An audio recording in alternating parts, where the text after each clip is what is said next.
म्हणजे असं कधी ऐकलं नव्हतं ना ही भक्ती.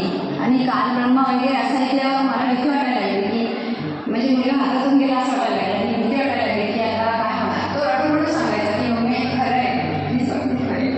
तेव्हा मी ठरवलं की या भक्तीचा आपणच अभ्यास करायचा आणि समजून द्यायचं. आणि मी त्याप्रमाणे मग ज्ञान मागवली की वासुदेव सत्संग करायला लागली.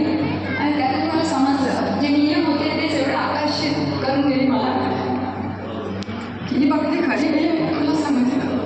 जसं तुम्ही सांगत आहात की संत रामपाजी महाराजांचं ज्ञानगंगा हे पुस्तक आपण अध्ययन केलं आणि संत रामपाजी महाराजांच्या सत्संगात सुद्धा गेलेत आणि आता आपण नियमांचा उल्लेख केला. तर असं काय संत रामपाजी महाराजांचं ज्ञान आहे की जे ज्ञान तुम्हाला इतकं आवडलं की तुम्ही जे पारंपरिक जी भक्तिविधी करत होतात त्याचप्रमाणे तुम्ही बुद्धांना सुद्धा आचरण करत होतात, तर ह्या सगळ्या पलीकडे जाऊन आपण संत रामपाजी महाराजांचा मार्ग का स्वीकारला? म्हणजे लोक देवाचं उपास तपास करतात, सगळं व्रत वैकल्य करतात, पण घाणेरडं आचरण सोडत नाही. व्यभिचार करतात, खोटं बोलतात, मटण मच्छी खातात. पण हे नियम बघितल्यामुळे मला इतके आवडले की मला कळालं की ही भक्तीच खरी आहे. म्हणून मला ही भक्ती म्हणजे आवडली आणि मी त्याचा अभ्यास करत गेली. म्हणजे अशा तऱ्हेने मी नामदीक्षा घेतली. माझा मुलगा आणि मी एकाच दिवशी नामदीक्षा घेतली.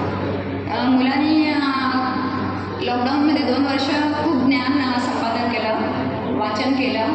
तो 8वीपासून ते ज्ञान म्हणजे वाचत होता वडिलांनी सांगितल्यामुळे. आणि तो इतका हुशार आहे, मला पटवून सांगतो, सगळं सांगतो किंवा मी असं नाही, असं आहे, तसं आहे. मग मी त्याच्यावर विश्वास ठेवते आणि वाचन पण केलं तर मला पण कळालं की हे ज्ञान खरं आहे. म्हणून मी नामदीक्षा घेतली.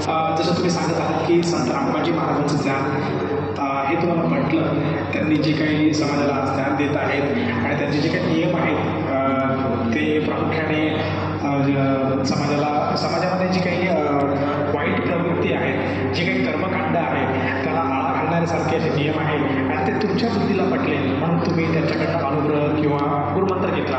तर त्यानंतर आपल्याला जे अगोदर आपण भक्ती साधना करत होता आणि आता जी भक्ती साधना करत आहेत तर त्यातून तुम्हाला काही म्हणजे काही फरक वाटला का? आणि काही नवीन स्वरूपात तुम्हाला काय अनुभव काय किंवा काही फायदा झाला का? हो, फायदे तर पदोपदी होत असतात. परमेश्वराला सगळं माहिती आहे, त्याच्या लेकरांना काय पाहिजे ते सगळे फायदे म्हणजे होत असतात. पण ज्ञानयोद्धा बापूंच्या इथे जेव्हा जायची, तिथे भक्ती बघितली तेव्हा म्हणजे आम्ही